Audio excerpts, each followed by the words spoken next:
Então, mais uma vez, pessoal, boa noite a todos, a todas. Sejam muito bem-vindos a esse mini curso que foi preparado pelo Programa de Literatura e Crítica Literária da PUC de São Paulo. Então, damos as boas-vindas não só aos nossos alunos que estão aqui conosco, mas a todos, né, que vieram participar, que estão interessados nessa discussão em torno da literatura juvenil. Então, para nós é um prazer, de fato, recebê-los todos em nosso programa, ainda que pelas janelinhas, mas em breve tenho certeza que poderemos nos conhecer ou nos reencontrarmos pessoalmente. Eu gostaria de, antes de iniciarmos o curso, primeiro agradecer a Graziele Valim, né, que é doutoranda do programa, é minha orientanda, já está prestes a se tornar doutora também, e é alguém com quem eu já desenvolvi várias parcerias, então agradeço por mais essa, Gra, por estarmos aqui juntas, podendo falar de um tema que tanto nos interessa, e agradecer também ao Ademir, que, como todos sabem, ele é o nosso braço direito de todos os eventos do programa. Então, agradeço muito, Ademir, mais uma vez a sua disponibilidade, tudo, arquitetando tudo para que a gente possa realizar os encontros. E eu vou primeiro passar a palavra ao Ademir para que ele possa informar a vocês algumas questões com relação à lista de presença, a certificado, para que vocês, então, já tenham essa informação antes de iniciarmos, tá bom? Então, Ademir, a palavra é sua, boa noite e muito obrigada. Boa noite, professora Diana, boa noite a todos. Nós temos inscritos de todos os estados do país, né? Falei, inclusive, inscritos de Portugal e também da Argentina, né? A duração do curso são 5 horas, né, que vai constar no certificado, né? Então, só lembrando mais uma vez que o certificado ele é emitido de acordo com as informações que são repassadas no momento da assinatura, né, de presença. Então, assim, tomem cuidado, porque hoje mesmo, ao enviar a confirmação de inscritos, nós tivemos 7 e-mails que voltaram justamente porque a pessoa não digitou corretamente. Então, assim, o procedimento é automático. Então, se tiver qualquer erro na hora de preencher os dados, seja o nome com letra minúscula ou maiúscula, isso vai gerar o certificado da mesma forma. Então, eu peço a gentileza de todos que se atentem a esse detalhe, né? O certificado ele vai ser emitido no prazo de 5 dias úteis, né? Então, o evento termina amanhã.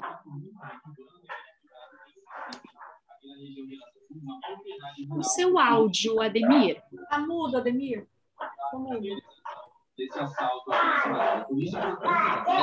Então, em relação ao certificado, ele vai ser emitido em até 5 dias úteis, né? Então, nós colocamos o prazo até quarta-feira, semana que vem, porque o evento termina amanhã.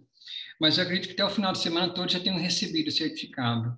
A diferença desse certificado em relação aos anteriores é que nesse certificado, na lista de presença, nós estamos solicitando que preencha o CPF também, né? Porque algumas instituições elas estão pedindo que seja colocado. Então, vai ser colocado o CPF e também o cronograma, né, professora Diana, do evento, de acordo com as atividades que vão ser desenvolvidas. Eu acredito que nos demais, né? A gente também vai estar postando logo mais na lista de presença, hoje e amanhã. Aí, lembrando, né? Só recebe o certificado quem se inscreveu previamente e assina a lista de presença hoje e amanhã, tá bom? No mais, um bom evento para todos. Muito obrigada, Ademir. Passo, então, também a palavra à Grazi, para que ela possa dar aqui boa noite a vocês, antes de iniciarmos. Boa noite a todos, boa noite a todas. Em primeiro lugar, eu quero agradecer a você, Diana, mais uma vez pelo convite, de podermos mais uma vez ministrarmos esse mini curso juntas, né? De podermos oferecer, né, junto à PUC, ao Programa de Literatura e Crítica Literária, esse mini curso de forma gratuita, né? E isso é muito importante, a gente consegue fazer isso, né? E também, claro, agradecer a presença de todos vocês, a gente tem gente aí de várias partes do Brasil, né, partes do mundo também. Tem gente de Portugal, da Argentina, né, como o Ademir disse. Então, tanta gente aqui hoje, né, reunida e interessada, né, em literatura, né, nesse momento em que a educação, né, no nosso país tem sido tão desvalorizada, e ver vocês aqui hoje com a gente para falar de literatura juvenil, trocar conhecimento, a gente poder dialogar, né, ter essa troca, porque aqui é esse momento de troca, né, é muito importante, né, e é uma gratificação muito grande. Então, tenho certeza que todos nós vamos aprender, né, como disse, essa troca, e é uma alegria muito grande. Muito obrigada, Diana, obrigada, Ademir, por toda a ajuda, e obrigada a vocês por estar aqui hoje. Excelente, então acho que podemos começar. Eu só gostaria de dar mais um aviso, que assim, hoje nós estamos fazendo também o lançamento no nosso programa do nosso canal agora, estamos também no Telegram.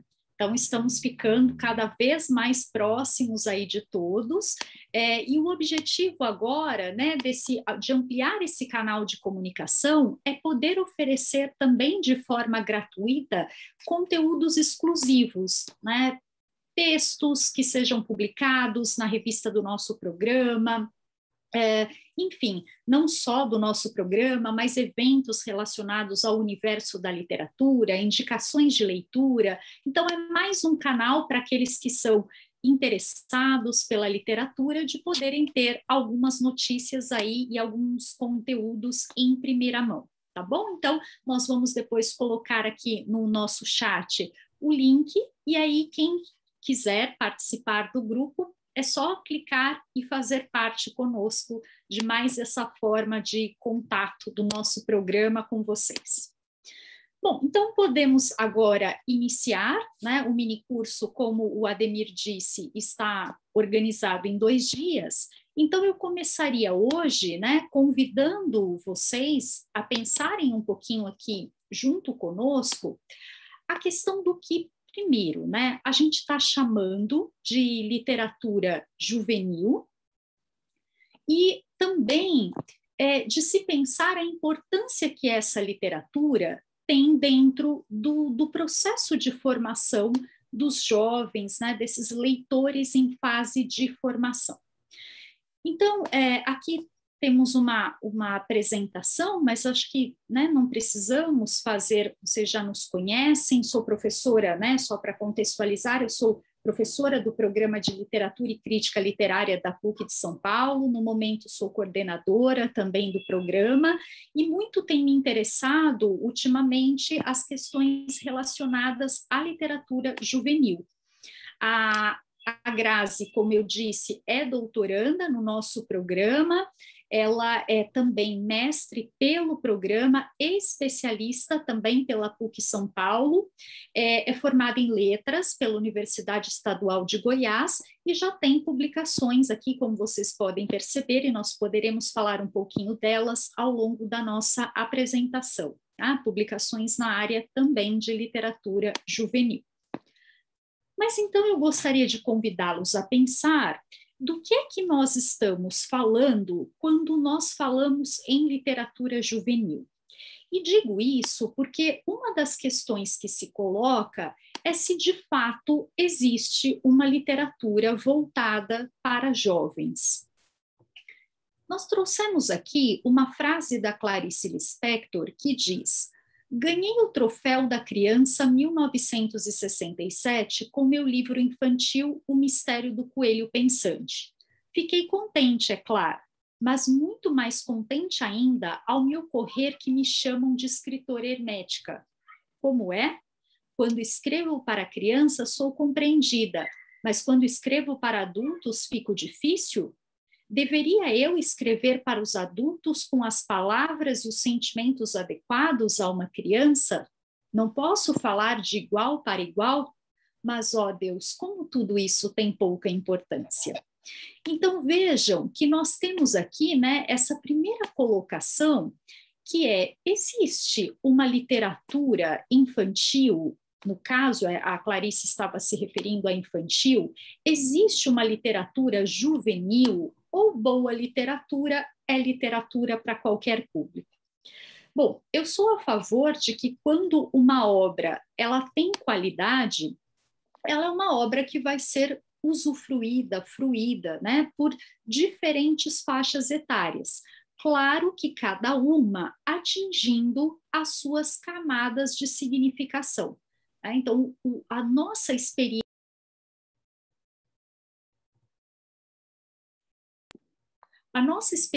leitora, ela vai nos mostrando, né, vai nos permitindo adentrar cada vez mais nas camadas que estão sendo propostas dentro de uma obra. Porém, apesar de toda boa obra atingir os diferentes públicos, é nítido que existem algumas obras que têm um público preferencial. Por isso eu não gosto de dizer assim, este é um livro juvenil simplesmente, ou um livro infantil. Quem já me ouviu falar em outras ocasiões sabe que eu uso muito esse termo, é uma obra preferencialmente endereçada ao público infantil ou preferencialmente ao juvenil. Por quê? Eu acredito que a gente não possa limitar, tá? Primeiramente, uma obra a um único público. Agora, além dessa questão, surge um outro agravante para nós, que é o que é a adolescência? O que é que pode ser considerado como adolescência hoje? Será que o que hoje nós temos como adolescência é o mesmo que nós tínhamos há 30, 40 anos atrás? É evidente que não. Isso porque a adolescência, ela é uma categoria histórica, ela é algo socialmente construído. E se é socialmente construído, isso vai se alterando conforme o tempo vai passando, né? De acordo com as mudanças históricos sociais, aquilo que eu chamo de adolescente, ou que eu considero adolescência, se modifica. Então, é difícil nós tentarmos aqui estabelecer uma categoria rígida em termos etários, né? Mas nós precisamos, de certa forma, ter uma ideia, né, de que público, de que faixa etária nós estamos tratando quando estamos nos referindo a essa literatura juvenil. Então, aqui eu coloco na minha leitura, tá? Então, é uma concepção que eu compartilho de que estamos chamando adolescentes ou jovens leitores aqueles que estão entre os 11 e os 16 anos. Então, nesta faixa. Porém, como eu digo, muito cuidado com essas categorias muito rígidas, porque tudo varia também em função da competência leitora, né? Então, às vezes, um jovem de 11 anos tem uma competência leitora maior do que um de 16, ou o contrário também. Então, a gente precisa ter em mente essa faixa, mas não encarar isso como uma forma de amordaçar ou delimitar rigidamente esse grupo. Então, dito isso, é importante também a gente lembrar que a literatura infantil, ela já conquistou muito bem o seu espaço, seja em termos de presença na escola, na sociedade, né, nos ambientes culturais, ela já é vista como, de fato, algo importante e consolidado. A literatura juvenil, ela ainda está neste processo, né? Um processo de reconhecimento e, ao mesmo tempo, um processo de ganhar o seu território também dentro da teoria, dentro da crítica literária. A gente ainda está tateando esse espaço, né? Tentando construir uma teoria voltada mais especificamente para essa literatura. Agora, o que é inegável em relação a ela é a importância que ela tem no processo de formação desse leitor.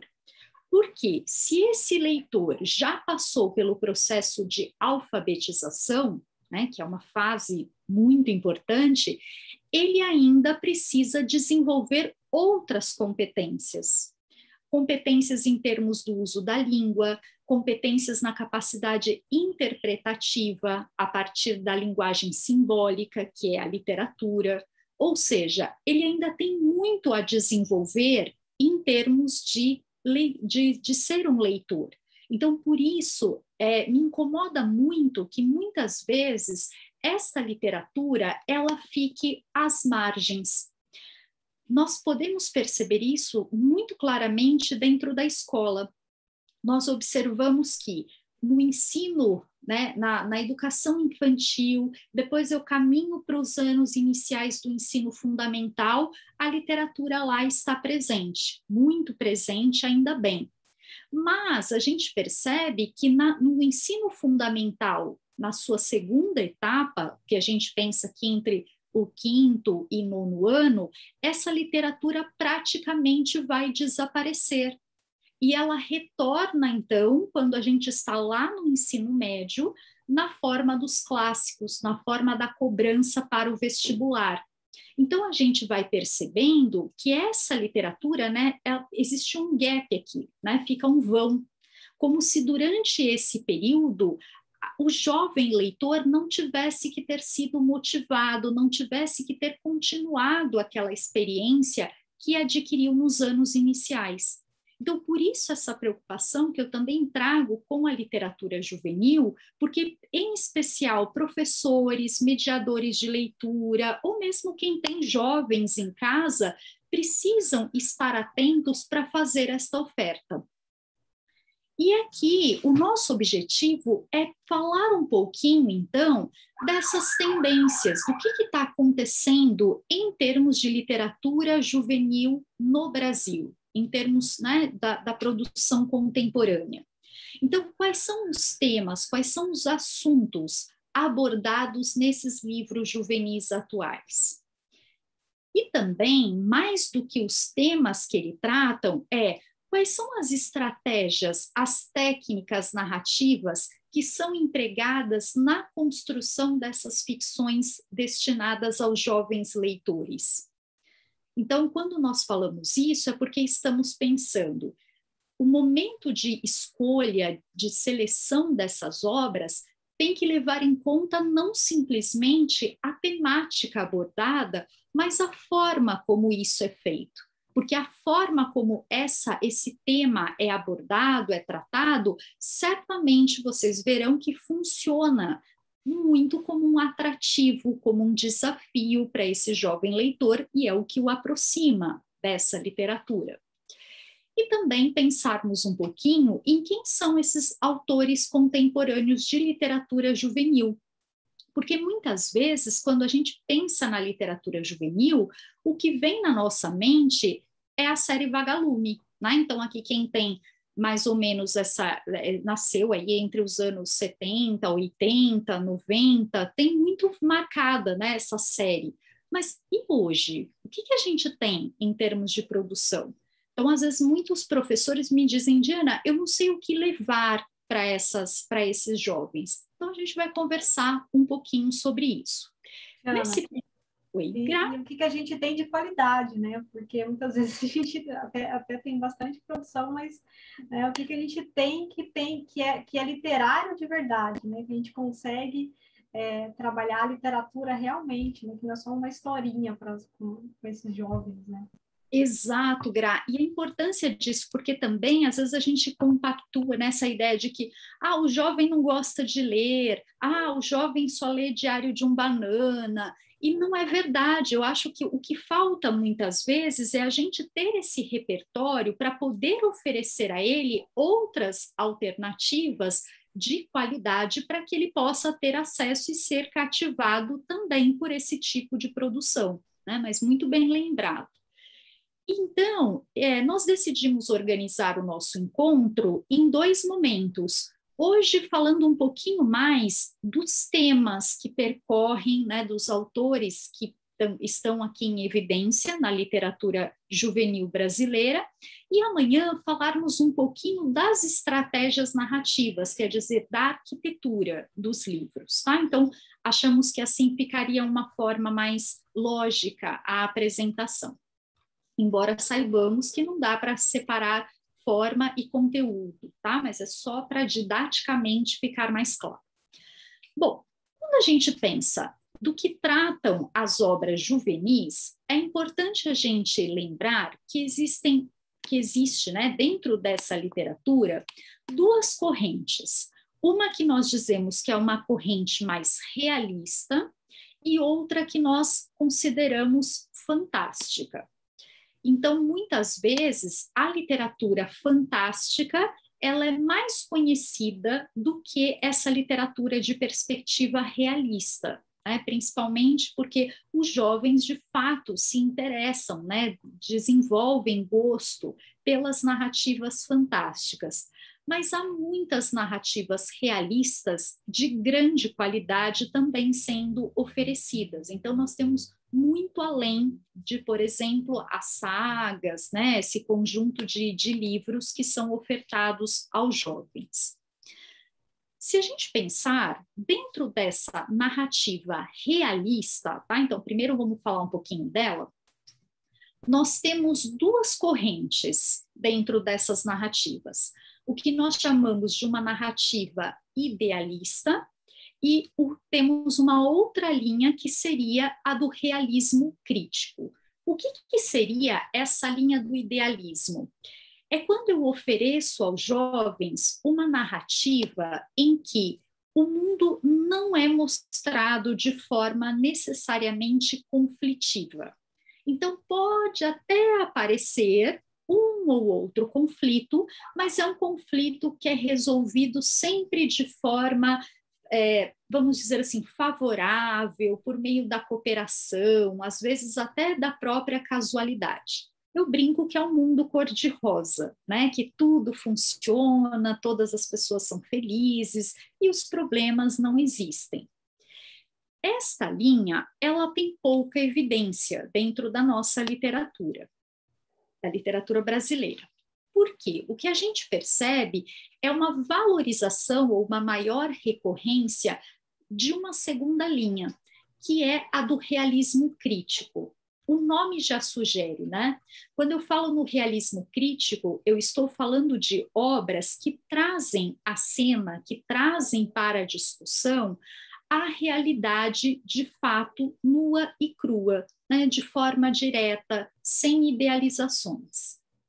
Então, é aqui que reside o que nós chamamos de temas fraturantes. O que são esses temas? São aqueles temas tabus, que durante muito tempo, né, se tentou poupar os jovens deles, né, se tentou fazer com que o jovem não fosse exposto a estas questões, mas que agora são tratadas de forma aberta com eles, e ainda bem, né? Porque a gente precisa entender que essa literatura, ela não tem a função de traumatizar o jovem, né, de deixá-lo, assim, amedrontado em relação à realidade, não é nada disso. Ao contrário, é o jovem sendo convidado a verificar, a pensar, a refletir sobre a relação literatura e vida à medida em que ele vê a representação de tudo o que ele vivencia também nas páginas do livro. Então, nós vamos perceber dentro dessa corrente que são tratadas questões como racismo, questões de desigualdade social, questões de gênero, né? Ou seja, questões das mais diversas esferas, mas que precisam ser abordadas, porque afinal, esse jovem, no seu dia a dia, ele está em contato com esses temas, ele não é poupado desses temas. Então, por que a literatura teria que fazer isso? Tá? Então, essa é uma corrente de muita evidência dentro da nossa literatura. Então, a meu ver, são leituras que, diferentemente do que muitas vezes as polêmicas, né, daqueles que não conhecem muito sobre literatura, que dizem que essa obra pode incitar o suicídio, essa obra pode fazer você, né, mudar a sua opção sexual. Então, nada disso. A literatura não faz isso.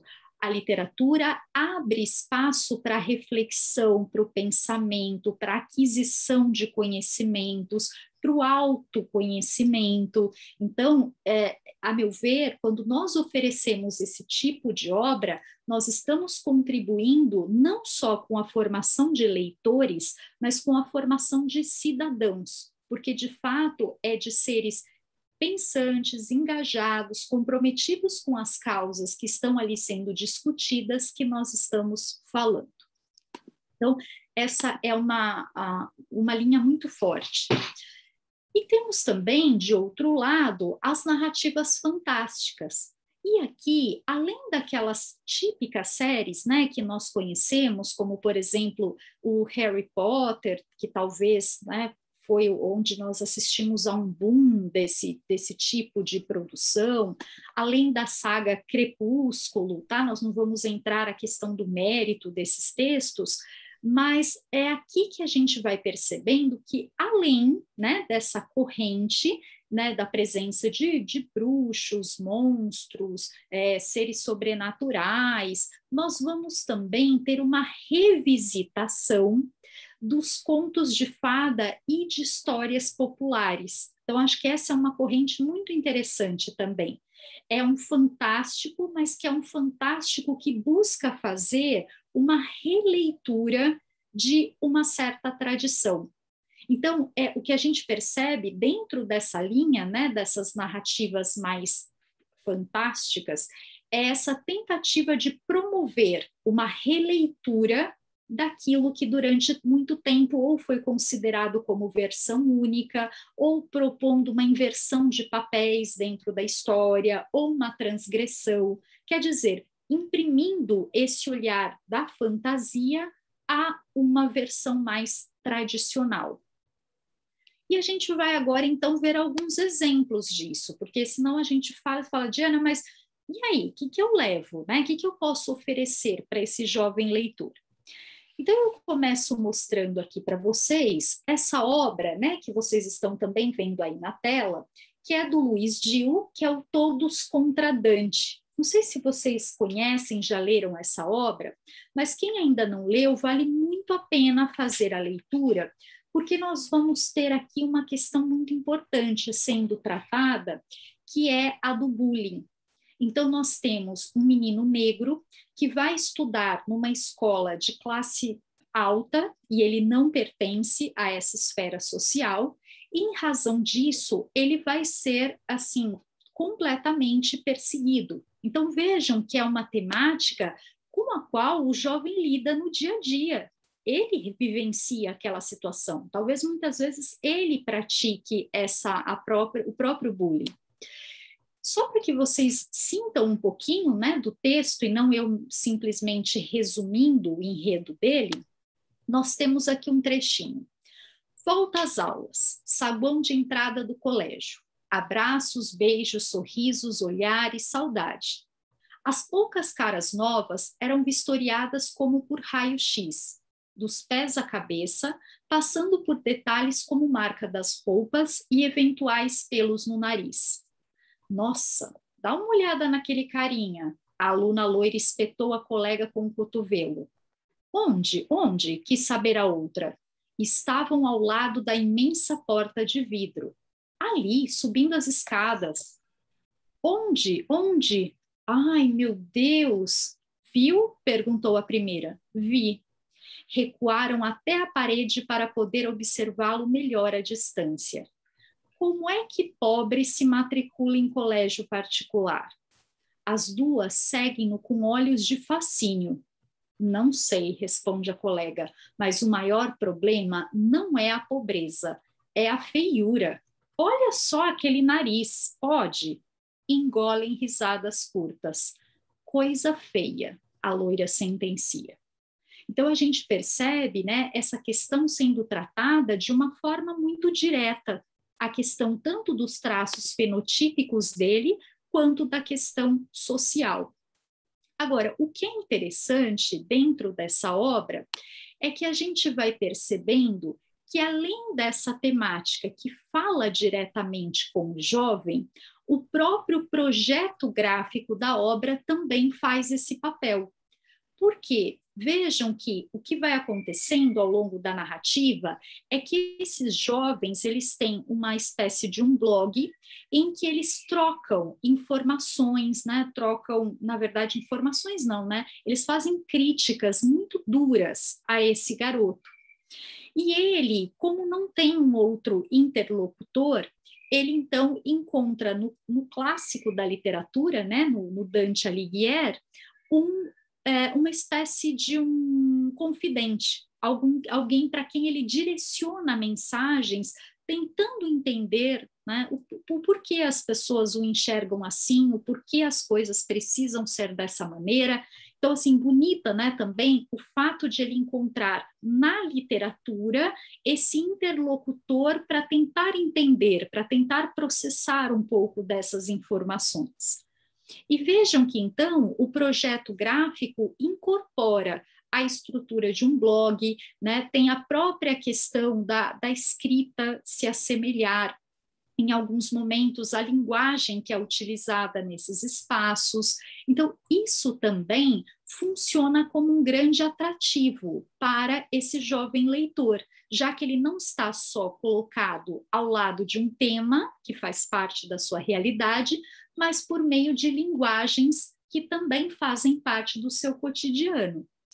E, nesse sentido, eu queria destacar também um livro aqui, que é, né, de uma pessoa muito querida, que está aqui conosco também, e que eu admiro muito o trabalho dele, que é o Severino Rodrigues, e que nessa obra, 1000 Pássaros de Papel, né, que também traz essa questão de temas fraturantes, ele também incorpora, não sei se vocês conseguem visualizar bem, mas olha, as personagens trocam mensagens pelo celular, e aí o próprio projeto gráfico do texto também faz, né, também incorpora essa linguagem, aproximando esse jovem leitor da relação literatura-vida. Porque eu acho que uma das coisas que mais afasta o jovem leitor é o fato de ele não conseguir, muitas vezes, perceber que a literatura faz parte da sua vida.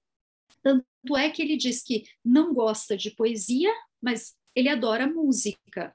Ou seja, ele não consegue perceber, né, que a poesia está totalmente atrelada, a música está atrelada à poesia. Ele não consegue ver essa aproximação de como a literatura se faz presente na vida dele. Então, acho que à medida em que as obras não só tratam de temas, mas também incorporam, por meio do projeto gráfico, das ilustrações, essa linguagem que o cerca, isso também pode ser um grande e importante atrativo. Diana, claro. Só complementando, né, nesse livro do Todos contra Dante, ainda que o modelo dele seja de um blog, ainda que quase não se use, né, tanto hoje em dia o blog, mas assim, a temática que ele traz, né, essa reflexão que ele traz, principalmente por ser baseado em fatos reais, né, porque no final o autor vai falar, né, que isso ele tirou de uma notícia, isso é algo muito importante, principalmente nos dias de hoje, que o bullying virtual, né, porque eles fazem muito bullying virtual com o Dante, né, chamando ele de coisa feia, eles invadem o blog do Dante.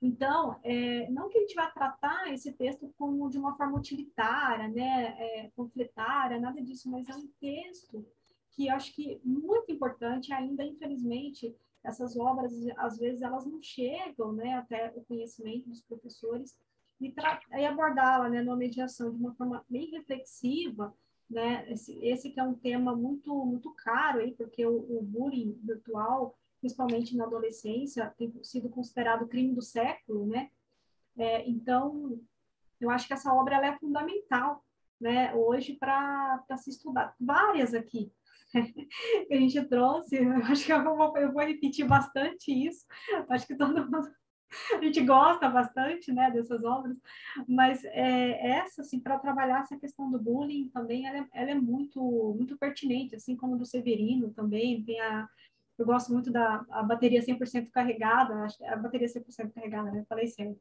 dele também, então, são obras muito pertinentes, né? E no Todos contra Dante, ele também vai trazendo os trechinhos lá, ele faz essa relação com esse clássico do Dante e traz os trechos, né? E como esse jovem ele pode ir relacionando a sua vida, né? Tudo bem que esse é um pouco do tema dos próximos capítulos, mas como ele vai relacionando a sua vida com a vida do personagem, né? Essa interação que ele vai tendo com o próprio autor, né, da Divina Comédia. Então, é muito, muito bom. É só desculpa a digressão. Imagina, Gra. E, pessoal, vejam que interessante também, ó, que em várias páginas a gente vai encontrar esse link, né? E quando a gente encontra esse link, não sei se aqui fica visível, mas na página, né, no lado esquerdo da página, é de fato aberto um outro texto, como se você tivesse clicado no link e um outro texto tivesse sido aberto, acessado. Então, para o jovem, né, que trabalha muito com essa questão do hiperlink, que está acostumado, né, com essa leitura da internet, que uma coisa vai levando a outra, ele também se sente aqui, né, em termos, inclusive, materiais, conduzido a ir para outras partes da página, a ver o texto que foi aqui aberto.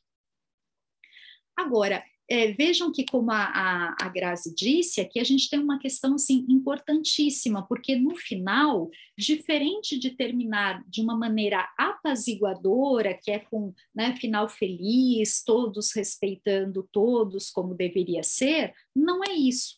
Nós vamos ter exatamente a morte desse menino, né?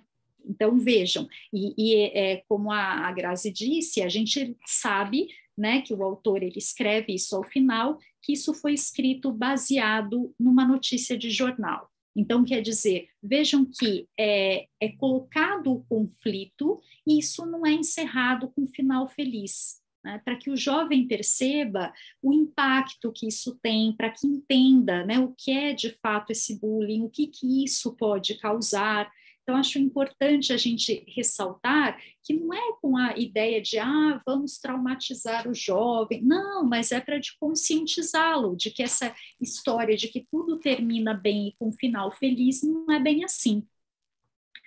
Bom, além dessa obra, né, a gente vai perceber que tem essas que tratam de temas de cunho, assim, vamos dizer, mais social, como é o caso das diferenças sociais, da discriminação, mas há outros temas também fraturantes que vão tratando um pouquinho do universo interior. Então, algumas dúvidas, algumas questões com as quais o jovem também precisa se deparar. Então, temas como, por exemplo, o amor, a solidão, a morte, o abandono afetivo dos pais, né? E várias outras questões de ordem mais íntima também são trazidas à cena. Então, um exemplo disso é uma obra que eu sempre gosto de citar, que é esta, né? O Rapaz que Não Era de Liverpool, do Caio Ritter. O Caio Ritter, aliás, tem uma produção muito rica para jovens também. E essa obra, ela vai tratar de um tema que é a adoção. Vejam que é um tema que normalmente não é muito abordado nessas obras. E nós estamos, então, diante de um jovem, né, do Marcelo, que ele, então, descobre numa aula de biologia, quando eles estão estudando as leis de Mendel, que ele não pode ser filho dos seus pais, né, não pode ser filho biológico deles. E isso provoca no adolescente uma revolta muito grande, né, um conflito interior, porque, afinal, imaginem, nós estamos falando de um ser que está em processo de formação, que é esse jovem, e ele aqui tem toda a sua identidade colocada em xeque. Talvez eu não seja nem isso que eu estou imaginando que eu sou. E a história começa bem assim. Você não nasceu de mim, e ponto final. De quem, então? Eu, não sou Marcelo, ou sou? Meus irmãos não são mais meus, nunca foram. Meu pai também não. Tudo falso, uma grande mentira. E dói, vida de fantasia. Ficção, como diz a professora de literatura, como último argumento contra aqueles caras chatos com suas perguntas cretinas a exigirem lógica de um texto quando lógica não pode haver. A ficção, a poesia, elas não têm lógica. A vida também não. Só agora descubro, eu mesmo, personagem de uma história inacreditável, querendo respostas que talvez nem minha mãe tenha, quer dizer, aquela que eu acreditava ser minha mãe, aquela que agora chora na sala, a Inês. Então vejam que esse jovem se depara com um conflito que é muito comum, né, dentro de uma esfera como essa, de se reconhecer, de se saber adotado e ter a sua história, então, colocada em xeque. Agora, o que é interessante é que esse livro, né, por que o título O Rapaz que Não Era de Liverpool?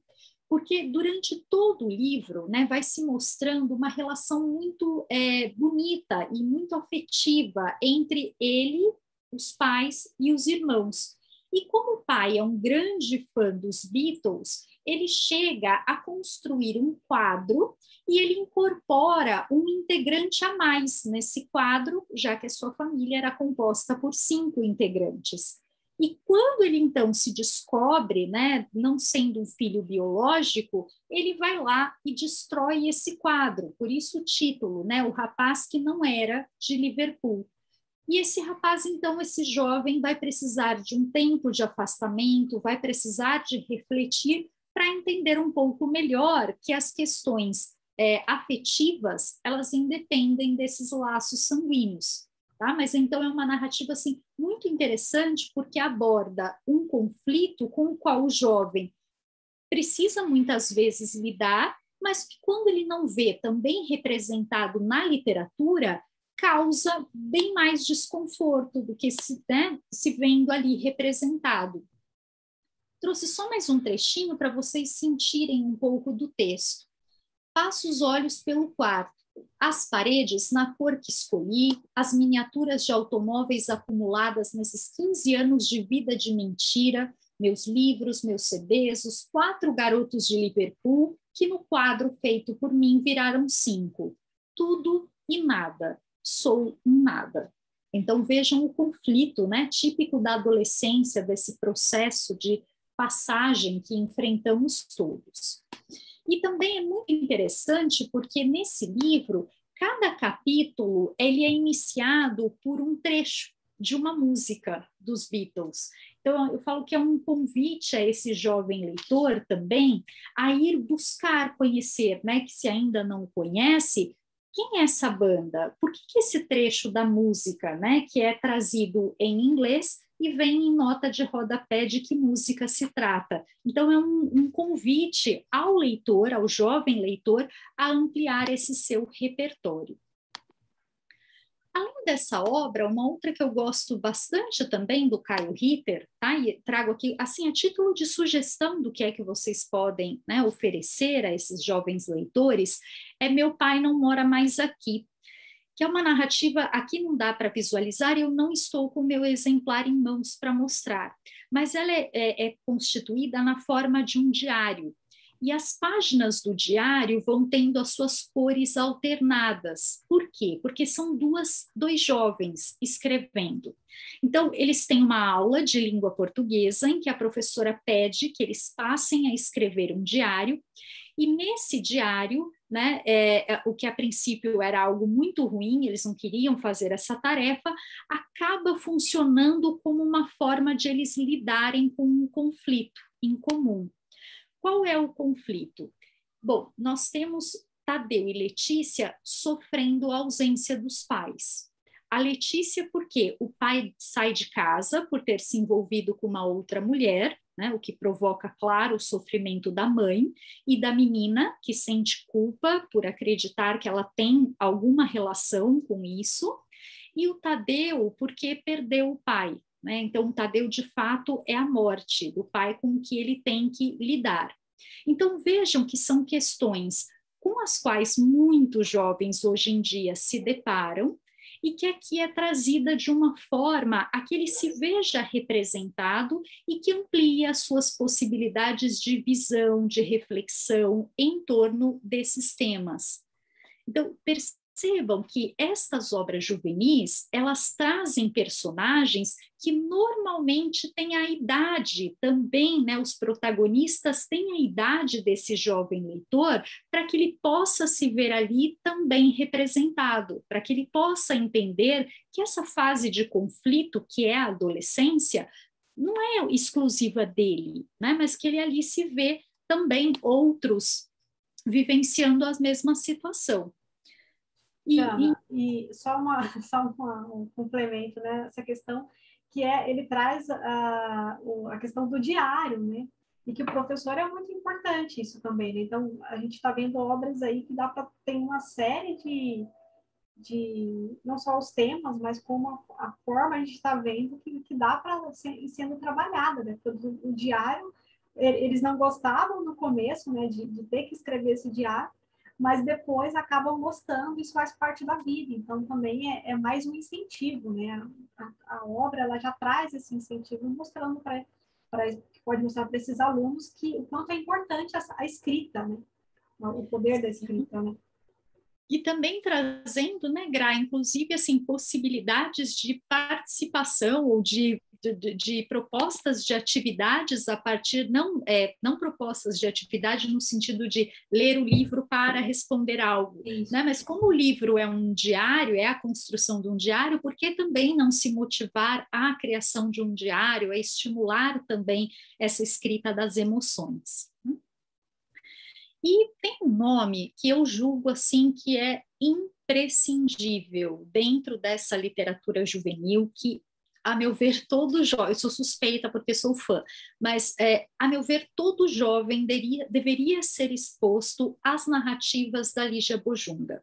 Então, ela tem uma coleção de obras que tratam de questões muito árduas, né? Então, questões duras, como é a questão do sapato de salto, que vai tratar do abuso sexual, ela vai ter obras que falam da questão do suicídio, ela tem obras, né, que falam sobre o trabalho infantil. Então, quer dizer, muitos temas que são considerados aí fraturantes, difíceis de serem enfrentados, são trazidos pela autora, mas são trazidos de uma forma tão inteligente no sentido de que ela dá voz, ela dá perspectiva a diferentes vozes para que a gente possa entender ali, não num sentido panfletário, sabe, de ensinar o jovem como se portar nessa situação. Não, muito longe disso. Ela, por meio da polifonia, quer dizer, do uso de diversas vozes na construção da narrativa, por meio de uso de uma linguagem que é extremamente cativante, ela consegue levar esse jovem leitor a refletir sobre esses pontos, a entender diferentes perspectivas sobre eles. E, a meu ver, é uma obra assim impossível, né, de um jovem leitor não se sentir tocado por ela. Então, acho que aqui, se você nunca fez essa oferta aos seus alunos, tem algum filho, né, nessa idade da adolescência, leve obras da Lígia Bojunga. Às vezes a gente conhece, né, muito a Lígia Bojunga pela questão de algumas obras infantis dela, mas ela tem obras que eu falo que vão dos 8 aos 80, né, porque são obras que embora sejam às vezes até premiadas, né, dentro da literatura como uma obra juvenil, é uma obra que fala com cada um de nós. Eu acho que cada leitura que a gente vai realizando é uma descoberta. E assim, né, Diana, essa do sapato de salto, ela é muito interessante justamente porque ela também vai trazer um tema muito atual, né, que é a pedofilia, a prostituição infantil, né, dessa menina, da mãe. Então, a mãe já passou por abuso, então entra aí nesses temas fraturantes que a gente diz, mas ao contrário, né, não vai ser traumatizante para o leitor, né? A Lígia, ela tem essa facilidade de dialogar, seja com o adulto ou com o jovem, né, que vai nos aproximar. E até a Fabiana falou, né, que ela se recordou aí do livro O Último Adeus, né, que ela leu, que trouxe o tema do suicídio, e o Meu Amigo Pintor também, né, uma obra da Lígia que eu até deixei separado aqui, que eu adoro. E acho que a Lígia não tem como a gente não gostar de todas as obras, até aquelas que são mais para o público infantil. Mas, por exemplo, Meu Amigo Pintor também, quem não conhece, e é um livro tão pequenininho, e que ela vai tratar do suicídio também, né? E por meio das cores, né? Porque esse jovem, ele conhece esse artista, e ele vai lidar com as suas emoções, e isso através das cores, o que é muito bonito, né? Então, tudo que ela faz aí já com essa linguagem, né? E sempre próxima desse leitor. Ela vai oferecer, né, como o próprio título diz, retratos, né, flashes dessa personagem em diferentes momentos da sua vida. Então, aos 8 anos, depois aos 15, aos 20, e vai mostrando quais são os conflitos por ela vivenciados. E tem uma segunda parte da obra, que aí eu não vou antecipar, porque é nosso assunto de amanhã, mas que também é muito interessante, porque rompe com tudo aquilo que o leitor está habituado. Mas o que eu queria mostrar dentro dessa obra, né, é o quanto, por exemplo, ela vai tratar de temas como o aborto, porque vai chegar um momento em que ela faz um aborto e a mãe dela não aceita, porque a mãe não entende que ela foi estuprada pelo marido, né? Na visão da mãe, uma esposa nunca pode ser estuprada pelo marido, ela tem que dar esse consentimento a ele. Então, quer dizer, vai tratando de temas assim bem árduos, mas vai fazendo isso de uma forma assim muito gostosa. E eu queria só ler um trechinho para vocês poderem sentir isso também. Ela diz assim, a Carolina: eu não cometi crime nenhum. Crime seria ter um filho que eu não queria, nascido de um estupro que eu sofri.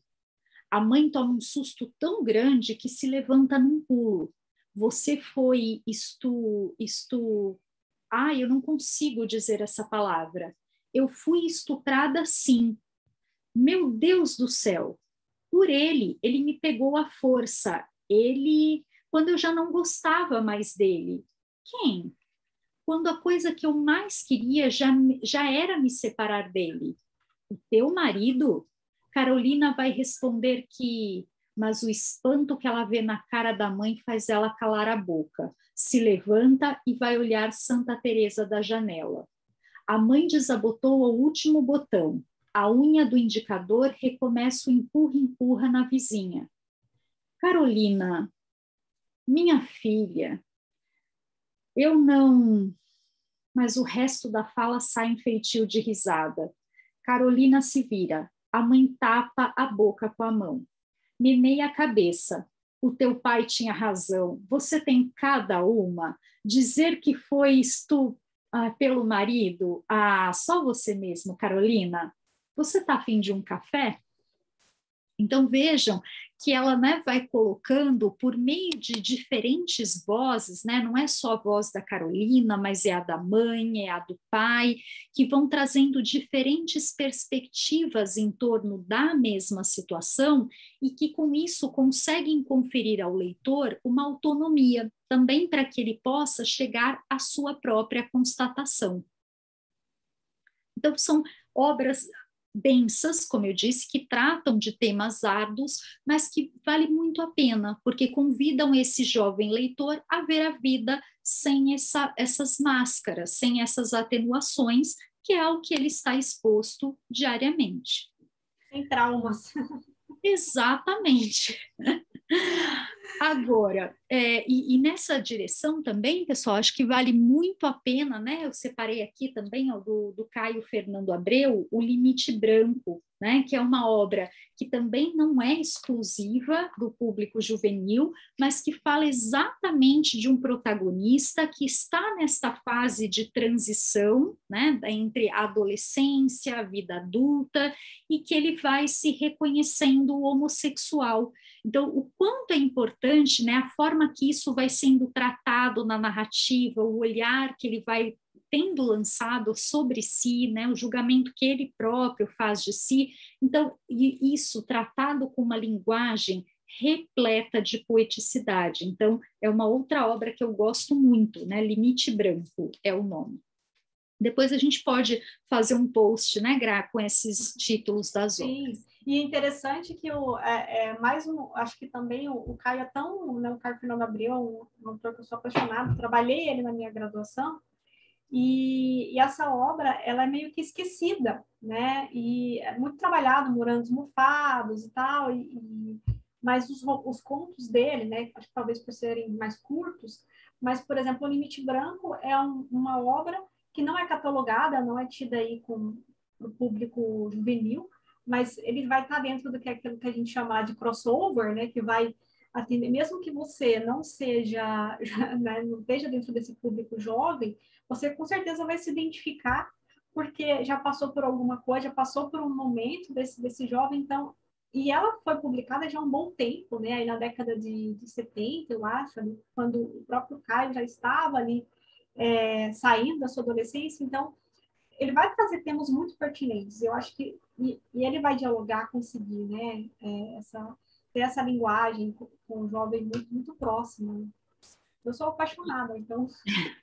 E que eu acho também muito interessante, né, Gra, porque às vezes a gente fala assim, né, não sei porque eu me identifico com essa obra, mesmo tendo já passado, né, da juventude. A questão é que a gente está falando de livros que falam de fases de transformação, né, que falam de processos de mudança dentro da própria vida.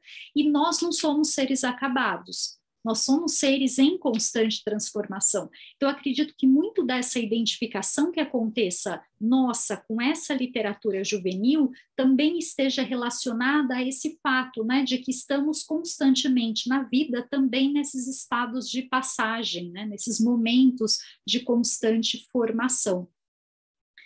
E aí vocês se lembram que eu falei que nós tínhamos duas linhas, né? Uma de cunho mais realista, que é essa que eu acabei de mostrar a vocês, e uma de cunho mais fantástico. Essa na linha do fantástico, como eu disse, não são simplesmente narrativas que trazem bruxos, seres sobrenaturais, vampiros, não.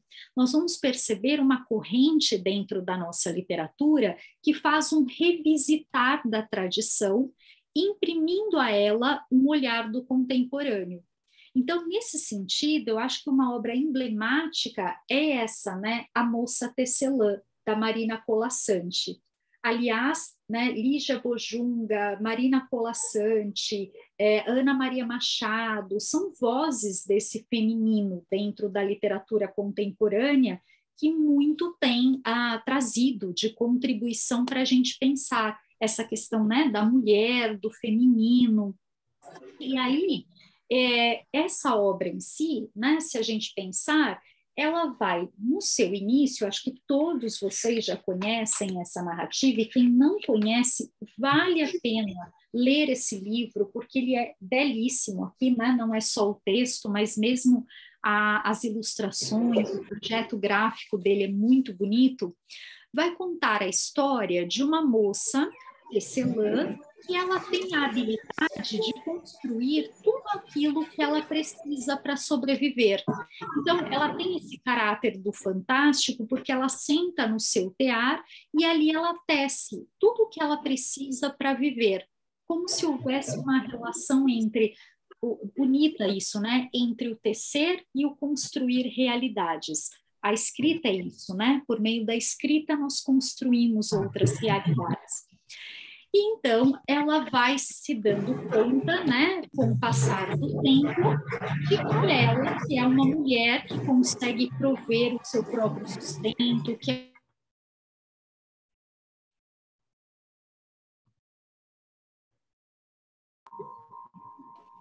ela é uma mulher que ela começa a sentir o desejo de ter um companheiro. Ela começa a ter esse desejo de conhecer o príncipe, né? O famoso príncipe encantado. Então, se a gente pensar aqui, a gente já tem uma retomada, então, dessa tradição, que é essa história, né, da mulher que sonha com o príncipe. Porém, vejam as marcas da subversão, porque essa não é uma mulher que depende de um homem inicialmente para garantir o seu sustento. Ela é a tecelã, ela produz a realidade. E um dia, ela sentindo essa necessidade, ela então cria um homem para entrar na sua vida, mas ela não tem um tempo de tecê-lo como ela gostaria, ele já invade a sua vida, e o que a gente vai percebendo é que esta mulher acaba se tornando submissa a esse homem, porque ela passa a trabalhar apenas para satisfazer os gostos dele. Então, quando ele descobre que ela tem essa habilidade, ele quer que ela produza fazendas, cavalos, tudo, as riquezas que ele sonhava. E aquilo que era um trabalho que promovia, né, que despertava nela o prazer, né, que lhe garantia não só a sua sobrevivência, mas a sua felicidade, acaba isso desaparecendo. Ela fica completamente infeliz diante daquele homem. E esta mulher, então, toma consciência desse fato, ainda bem, e ela, então, decide desconstruí-lo. E é exatamente isso que ela faz. Ela vai desconstruindo as linhas e ela se prepara para um novo começo. O livro termina assim: então, como se ouvisse a chegada do sol, a moça escolheu uma linha clara e foi passando-a devagar entre os fios, delicado traço de luz que a manhã repetiu na linha do horizonte. Então vejam que ela própria reassume o controle da vida, se dá conta de que a sua felicidade não depende daquele homem, né, que ela não precisa daquele homem para poder ser feliz e que, portanto, ela pode sempre ter a possibilidade de recomeçar. Então vejam como isso é bonito, porque vai trazendo essas marcas da contemporaneidade, desse novo papel, ou desse empoderamento do feminino para essas narrativas, né? Conduzindo já esse jovem leitor a reconhecer esse papel. E nessa mesma linha, só que uma estratégia um pouquinho diferente, ela também traz essa obra, A Mão na Massa. Essa é menos conhecida do que A Moça Tecelã, mas é uma obra muito interessante também, porque ela faz um revisitar da tradição e que a gente percebe até na própria escolha, né, das ilustrações, ó, que lembram muito as ilustrações mais antigas. E nessa história, a gente tem também uma moça como protagonista, uma jovem que chama Delícia, e essa jovem, um dia ela fala assim que ela queria, né, ela é uma doceira, ela faz doces maravilhosos, e um dia uma das suas mãos decide abandoná-la, porque a mão quer ter uma vida mais confortável, ela quer viver numa forma mais rica junto ao rei. Então, imaginem o caráter fantástico, né? Na verdade, maravilhoso aqui da narrativa, porque uma mão simplesmente desaparece e passa, então, a viver no palácio com o rei. E essa mão, ela vai ser uma metáfora da mulher, porque, na verdade, quando ela chega lá, vai perceber que o rei já tinha outras mãos ao seu dispor, e que ela ficava ali, então, numa posição que só lhe trazia infelicidade, porque ela não tinha mais função para a própria vida. Ela estava ali simplesmente para servir e agradar ao rei, que tinha várias outras mãos à sua disposição.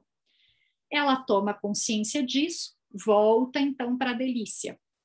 Delícia, que até então tinha procurado a sua mão, né, saído à caça da mão, reencontra e ela volta então a viver bem, até que o rei a pede em casamento, e aí, de fato, entra não apenas a mão, mas toda a Delícia pelo palácio, né? O livro termina assim: pois não pedia sua mão apenas, pedia a mão e o resto, pedia a Delícia em casamento.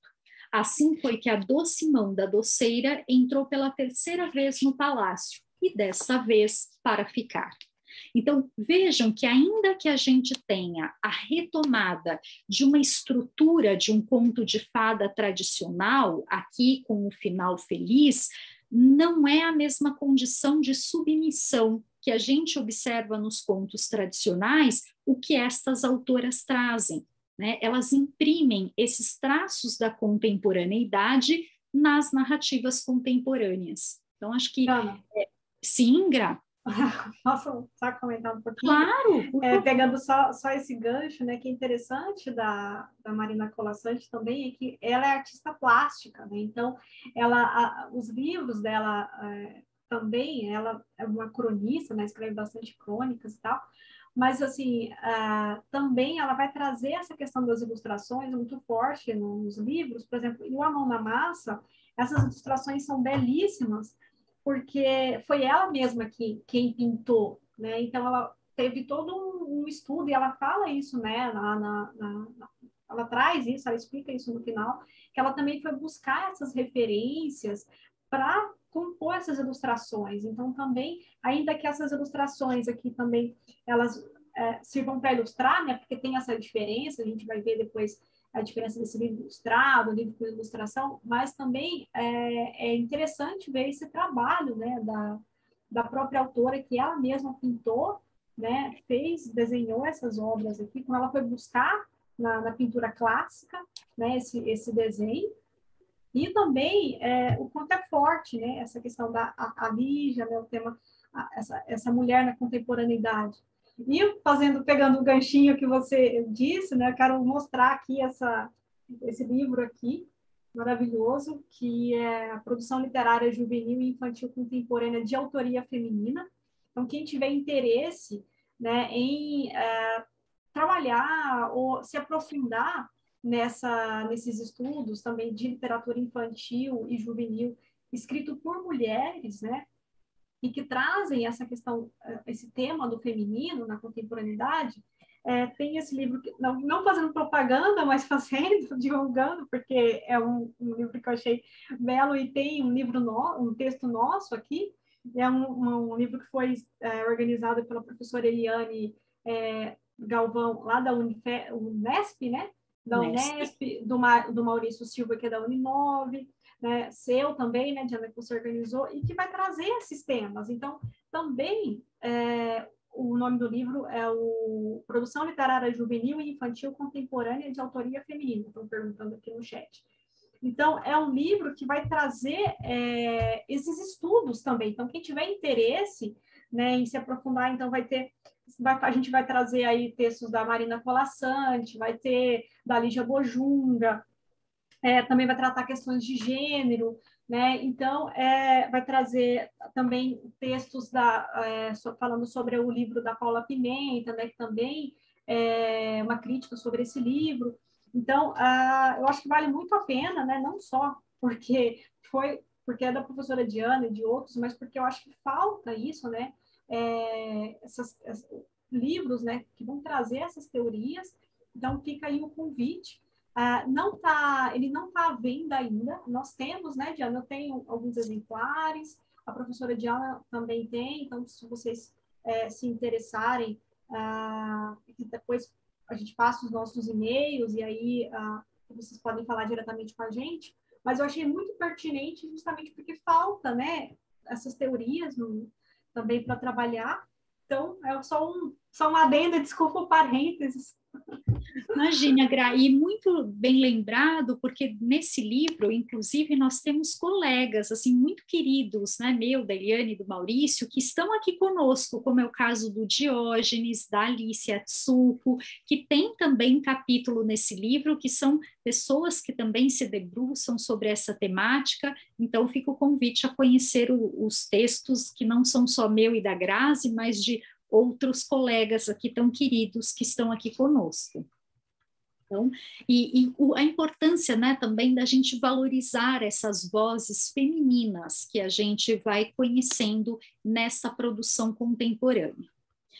Agora, além dessa linha realista e dessa linha fantástica, eu acho que é interessante a gente começar a perceber também, dentro dessa produção, a valorização de vozes que durante muito tempo também foram silenciadas. Então, a gente falou das mulheres, mas nós temos aí outras vozes.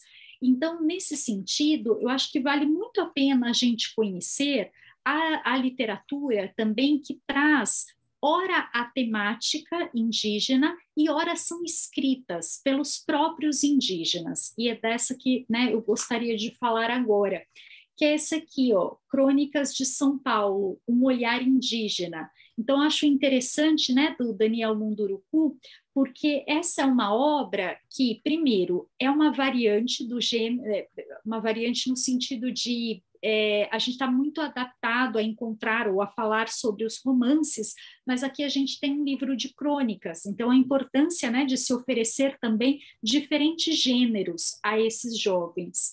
E nesse livro é interessantíssimo porque ele vai construindo toda a narrativa, tentando explicar, né, para nós, né, que moramos aqui em São Paulo, nós às vezes nos deparamos com alguns nomes de origem indígena e muitas vezes não sabemos o que eles significam. Então, esse livro vem nos mostrando tanto a questão de uma certa explicação desses termos de origem indígena, quanto a forma também que os povos, né, indígenas enxergam essa cultura. E eu acho que é tão importante, pessoal, a gente mostrar para esse jovem leitor a importância dessas culturas ancestrais, né? E principalmente para romper com aquele estereótipo do índio que a gente aprendeu quando criança lá, todos vivendo em oca, né, sem a vestimenta. Então, mostrando que não é isso, nós estamos longe, né, dessa representação quando falamos de um indígena assim. E aí eu trouxe um trechinho também para vocês conhecerem. Uma das mais intrigantes invenções humanas é o metrô. Não digo que seja intrigante para o homem comum, acostumado com os avanços tecnológicos. Penso no homem da floresta, acostumado com o silêncio da mata, com o canto dos pássaros ou com a paciência constante do rio que segue seu fluxo rumo ao mar. Penso nos povos da floresta. Então, ele vai fazendo esses contrapontos, né? A forma que, por exemplo, nós concebemos o metrô é muito diferente da forma que eles concebem, inclusive esse dinamismo, o excesso de velocidade do contexto contemporâneo. Agora, é interessante, eu acho que isso vale ressaltar também, que nós temos as obras escritas pelos indígenas e temos outras obras em que os autores se colocam nessa condição e falam sobre o indígena ou tentam fazer uma aproximação. Esse é o caso, por exemplo, do Mururu no Amazonas, que é uma obra escrita pela Flávia Lins e Silva, e que aqui vocês podem perceber, né, pela foto dela, que ela não é indígena, ela não tem uma ligação direta, né, vamos dizer assim, com a cultura indígena, mas que ela se coloca, né, tentando contar a história de uma jovem indígena que acaba engravidando de um homem branco e as agruras que isso significa para ela.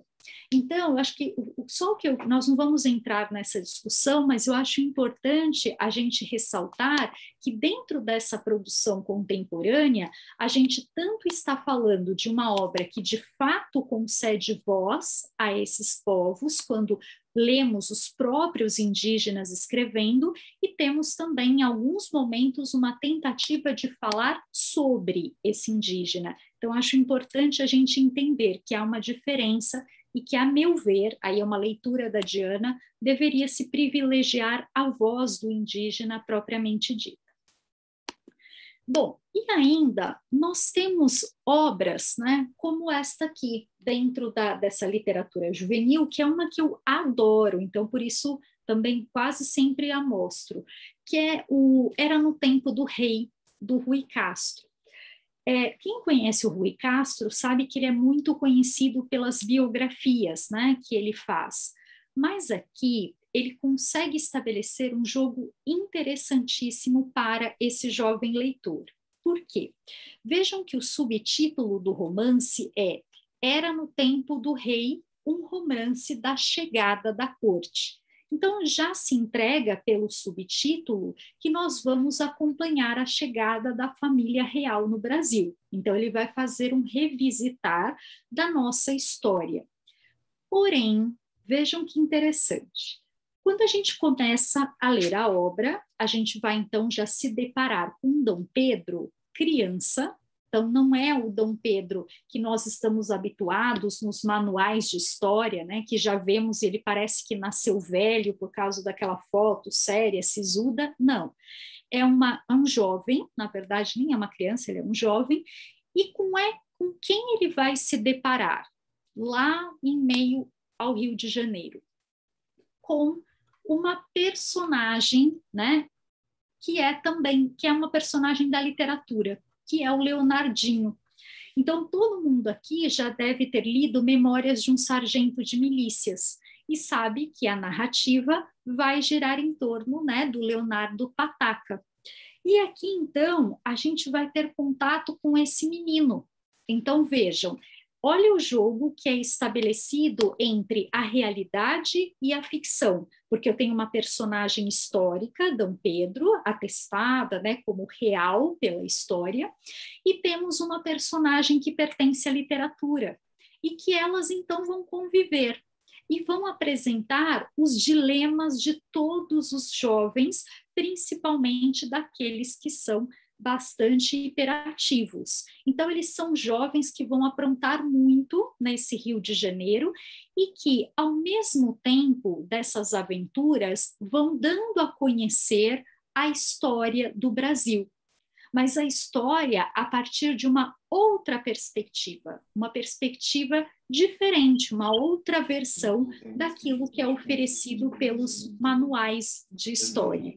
Então, é um convite muito interessante para se fazer, por exemplo, um trabalho interdisciplinar, ou para a gente pensar também, né, a importância de se mostrar para esse leitor o que a gente chama de discurso histórico, como é que isso é uma versão dos fatos e não uma verdade.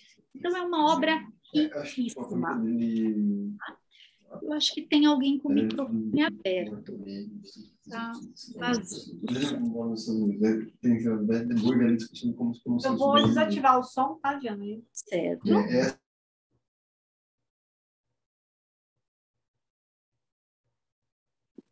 Bom, então, voltando aqui, tem uma última obra que eu queria mostrar a vocês, que também é uma vertente que eu julgo muito...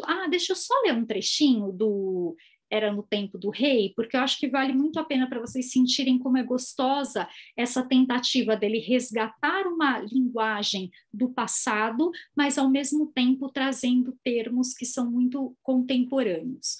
Então, nós temos assim... Leonardo observou quando o menino da sua altura e idade, mas distinto e bem vestido, entrou no beco que começa no Arco do Teles.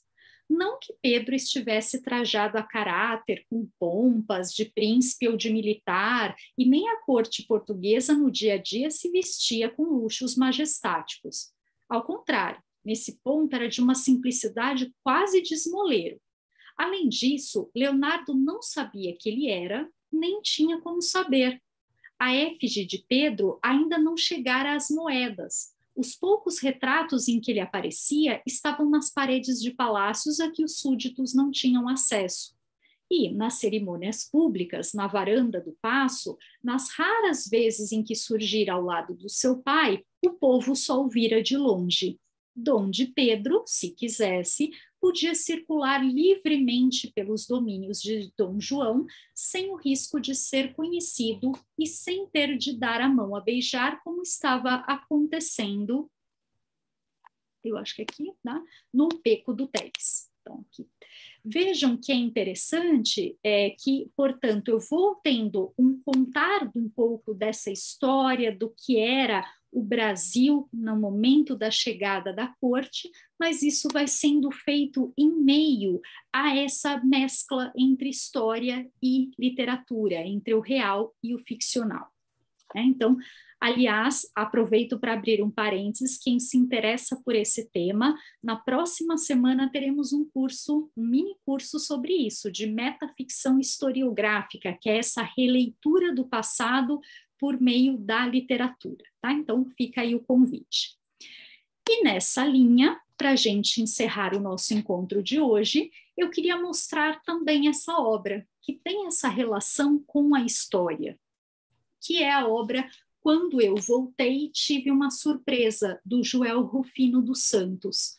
Então, essa é uma obra muito bonita, porque ela trata da questão da ditadura, né, na questão dos artistas sendo exilados, de juízes, de pessoas, né, envolvidas nas mais diferentes esferas, sendo exiladas do nosso país. Então, ele da prisão, ele escreve cartas para o filho, e o que é bonito é que aqui não trouxe a foto, mas vou tentar mostrar, o projeto gráfico, olha, reproduz as próprias cartas, né? Então, de um lado, a gente tem o texto digitado, mas no outro nós temos o manuscrito das cartas, que em alguns momentos vêm também acompanhadas da ilustração. Então, é como se a esse jovem leitor estivesse sendo dada a possibilidade de olhar, né, de ter acesso à carta, que normalmente é um documento pessoal, que a gente não dá a outras pessoas o direito de ler, né? E até mesmo rasuras. Então, a gente vai tendo, o projeto gráfico acompanha muito bem a construção da história. Trouxe um trechinho aqui também para vocês sentirem um pouquinho dessa linguagem. Eu viajei logo depois do Natal, se lembra? Fui ao norte do Brasil trabalhar. Quando eu voltei, tive uma surpresa. Fui convidado pelo governo a contar algumas coisas que eu fiz. Por exemplo, eu dei algumas aulas sobre coisas que o nosso governo não gosta.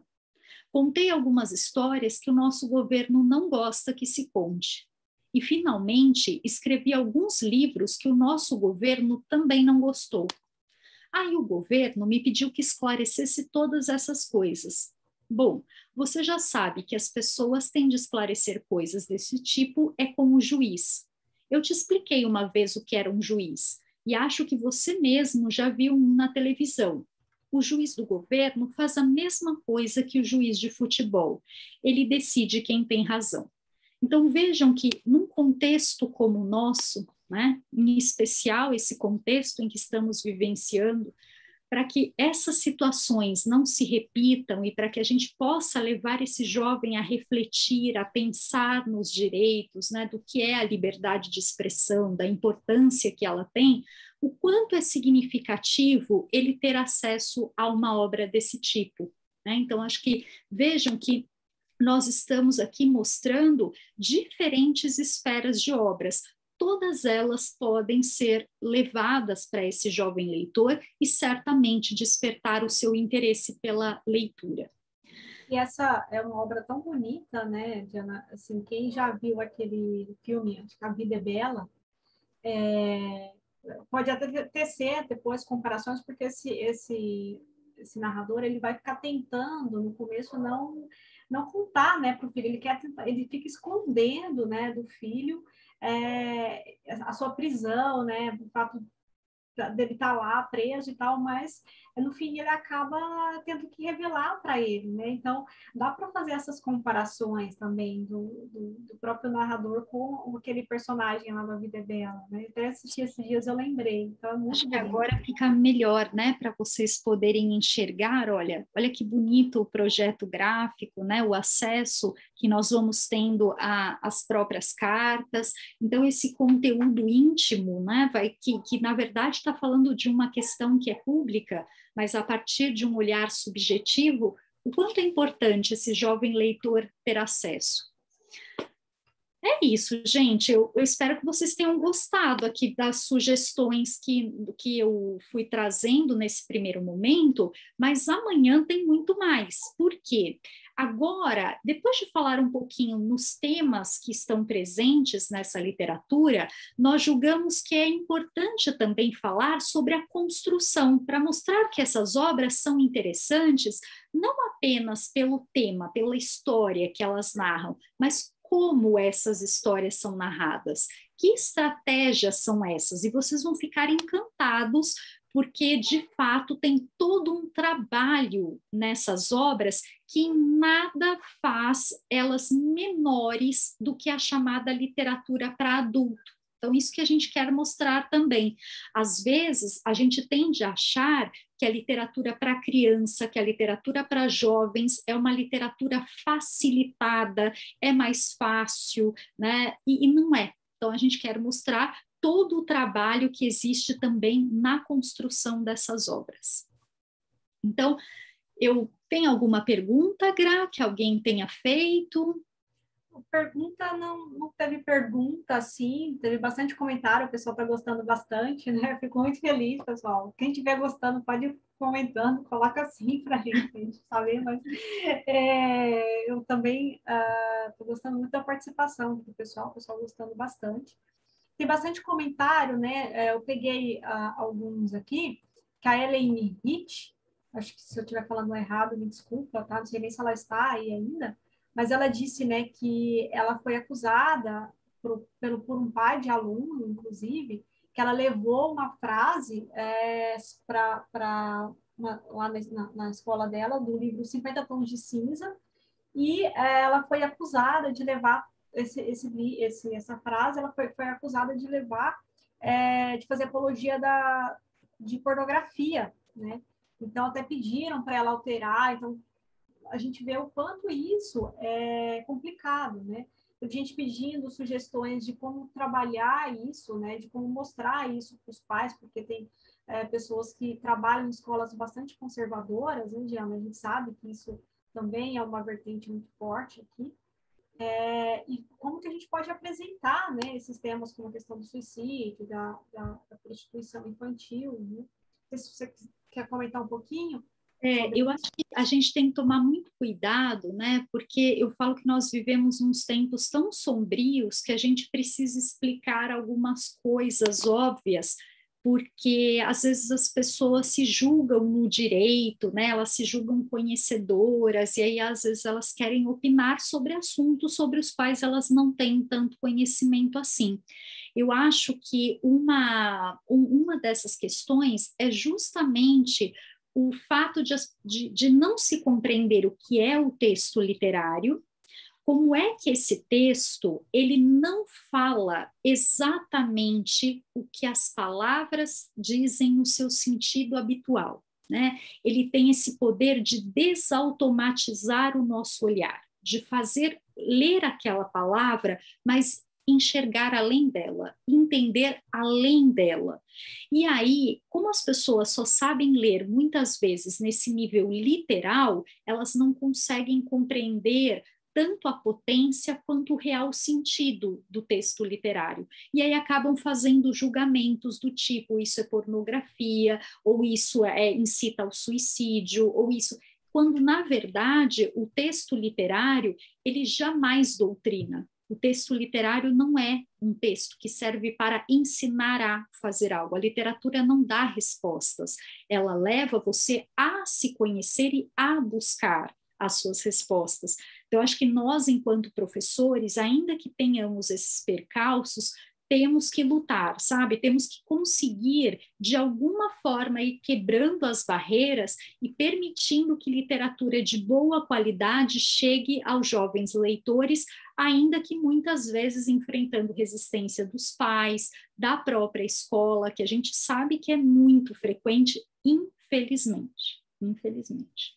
Acho que pedir, se tiver como, né, talvez ler, apresentar essas obras antes com os pais, né, tentar uma leitura prévia e tentar talvez uma reunião antes, eu não sei como que isso pode ser feito, né, cada escola tem né, as suas diretrizes, mas é interessante os pais também conhecerem as obras, né, e o professor às vezes tem que usar da sua criatividade justamente para tentar trazer esses pais e mostrar e apresentar essas leituras, porque esse jovem ele já está tão aí inserido, ele vê várias séries, né, de televisão que falam sobre esse tema, né, que é pior do que os jornais, né, que a gente liga hoje em dia, quase que escorre sangue pela tela.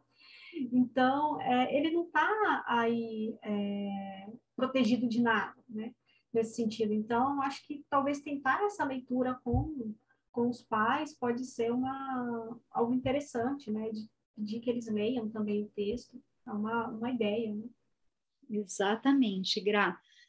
Bom, então o nosso encontro hoje termina por aqui, mas nós temos a continuação, então amanhã, então convidamos a todos a estarem conosco.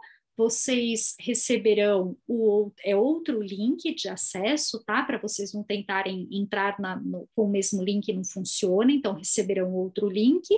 E eu acredito que vocês gostarão ainda mais do encontro de amanhã, porque aí a gente vai entender um pouquinho os bastidores, como é que essas obras são construídas e vamos valorizar, então, essa produção tão rica que nós temos. Então, mais uma vez, eu gostaria de agradecer ao Ademir, agradecer a Grazi convidá-los a participar do nosso canal no Instagram, desculpa, do nosso canal do YouTube. Tem uma pergunta aqui no chat, é que se esse curso vai ser disponibilizado. Sim, nós vamos colocá-lo no YouTube do programa, que é o Literatura PUC-SP, para que depois vocês possam ter acesso a ele novamente. E quem ainda não nos acompanha nas nossas redes sociais e que gosta de temas relacionados à literatura, quer fazer minicursos completamente gratuitos, quer participar de atividades referentes à literatura, ao ensino de literatura, nas suas mais diversas esferas, fica o convite para se inscrever no canal, a nos seguir no Instagram e agora também no Telegram, que aí serão alguns conteúdos exclusivos, tá bom? Então, gente, não deixa de entrar no Telegram, porque eu acho que vocês vão gostar. A gente está preparando coisas muito legais, né? Professora Diana, o link para ingressar no evento amanhã já está disponível na plataforma de inscrição, então todos que entrarem ali já vão encontrar o link do segundo dia, tá? Ah, ótimo, Ademir. E também o Guilherme disse se a gente já tem o link do Telegram. Já temos, Guilherme. Sim, vamos postar mais uma vez. Aqui no chat. Então, entrem para fazer parte, né, dessa comunidade para a gente trocar materiais bons, né, sobre literatura. Eu acho que a gente está precisando de espaços em que a gente possa dialogar com pessoas que têm as mesmas crenças, para a gente enfrentar esses tempos tão obscuros e que precisamos ficar remando muitas vezes contra a maré. Então, meu muito obrigada, Grazi, ao Ademir e a todos vocês que estiveram aqui conosco. Muito obrigada pelas mensagens que eu estava lendo aqui no chat. Fico muito feliz que vocês tenham gostado e fica o convite para todos, então, retornarem amanhã para a segunda parte, tá bom? Então, pessoal, um grande abraço e nos vemos, então, amanhã no mesmo horário. Até mais, pessoal. Tchau, tchau.